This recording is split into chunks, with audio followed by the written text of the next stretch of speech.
3 minutes avec mon coach à présent sur RCF avec Alain Charlier, coach et consultant. Bonjour. Bonjour Guillaume et bonjour à vous tous qui nous écoutez.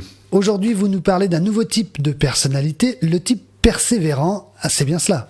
En effet, le troisième type de personnalité que je vous invite à rencontrer aujourd'hui dans le modèle de la process communication est le type persévérant. Comme son nom l'indique, ce sont des personnes qui sont engagées, consciencieuses, observatrices, opiniâtres.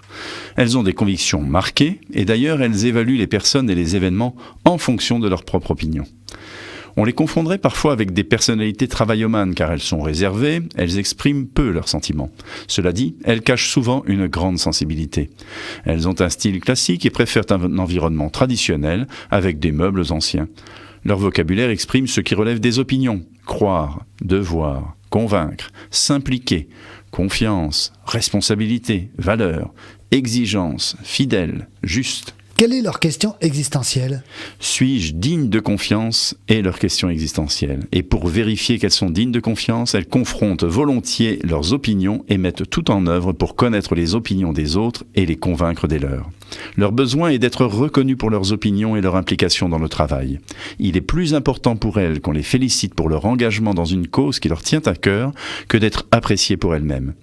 Pour entrer dans une communication positive avec une personne de type persévérant, échanger sur des opinions de façon positive, sans chercher à convaincre, si vous ne partagez pas ses convictions, mais en accueillant ses arguments et en lui faisant savoir que vous respectez sa façon de penser.